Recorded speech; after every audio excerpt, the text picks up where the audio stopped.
പ്രതിപക്ഷം പാർലമെന്റ് നടപടികൾ തടസ്സപ്പെടുത്തുകയും സഭയ്ക്ക് പുറത്ത് നാടകം സൃഷ്ടിക്കുകയും ചെയ്യുന്നു. ശീതകാല സമ്മേളനത്തിന്റെ തുടക്കം മുതൽ പ്രതിപക്ഷ പാർട്ടികളുടെ പെരുമാറ്റത്തിൽ വളരെ വിഷമിക്കുന്നു.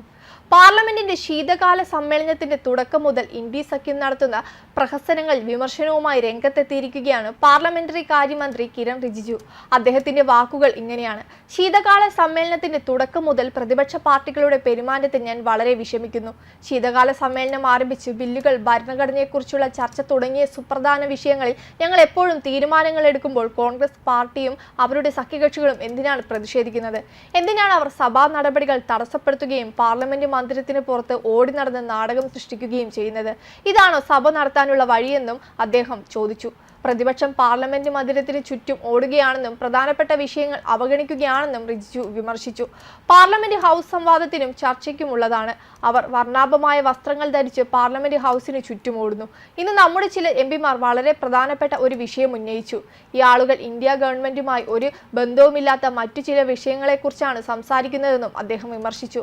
ലോക്സഭാ പ്രതിപക്ഷ നേതാവ് രാഹുൽ ഗാന്ധിയും വയനാട് എംപി പ്രിയങ്ക ഗാന്ധിയും ഉൾപ്പെടെയുള്ള പ്രതിപക്ഷ എംപിമാർ അദാനി വിഷയത്തിൽ രാജ്യതലസ്ഥാന പാർലമെന്റ് വളപ്പിൽ പ്രതിഷേധിച്ചതിന് പിന്നാലെയാണ് റിജിജുവിന്റെ പ്രതിപക്ഷത്തെ രൂക്ഷമായി വിമർശിച്ചുകൊണ്ടുള്ള ഈ വാക്കുകൾ.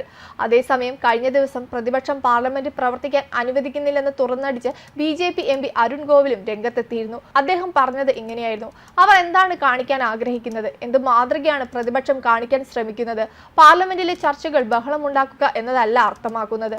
നികുതിദായകരുടെ കോടിക്കണക്കിന് രൂപയാണ് പാർലമെന്റ് നടത്തിപ്പിനായി ചെലവഴിക്കുന്നത്. അതെല്ലാം പാഴായി പോകുന്നു. പ്രതിപക്ഷം പാർലമെന്റ് പ്രവർത്തിക്കാൻ അനുവദിക്കുന്നില്ല.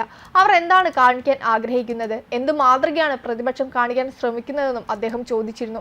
പാർലമെന്റിലെ ചർച്ചകൾ ബഹളമുണ്ടാക്കുക എന്നതല്ല അർത്ഥമാക്കുന്നതെന്നും പ്രതിഷേധം മനസ്സിലാക്കണമെന്നും പ്രതിഷേധത്തിന് പരിഷ്കൃതമായ രീതി വേണമെന്നും ഇത്തരത്തിലുള്ള രീതികൾ അപലപനീയമാണെന്നും അദ്ദേഹം പറഞ്ഞിരുന്നു. കൂടാതെ സമ്പൽ വിഷയത്തെക്കുറിച്ച് ചർച്ച ചെയ്യണമെന്നാവശ്യപ്പെട്ട് പ്രതിപക്ഷാംഗങ്ങൾ പ്രതിഷേധിച്ചതിന് പിന്നാലെ ലോക്സഭ ഉച്ചയ്ക്ക് ശേഷം 2 മണിവരെ നിർത്തിവെച്ചു.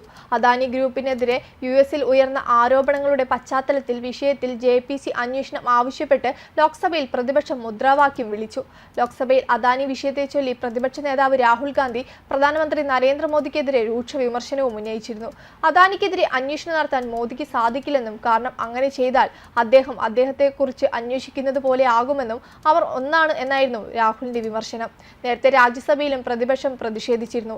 വികസിത ഭാരതത്തിന്റെ പുരോഗതി വിദേശ കരങ്ങൾ തടസ്സപ്പെടുത്തുന്നുവെന്നും BJP എംപി സുധാംശു ത്രിവേദിയുടെ പരാമർശത്തിന് പിന്നാലെയായിരുന്നു രാജ്യസഭയിലെ പ്രതിഷേധമുയർന്നത്. തുടർന്ന് 12 മണിവരെയും സഭ നിർത്തിവെച്ചു. വെബ് ഡെസ്ക് കർമ്മ ന്യൂസ്.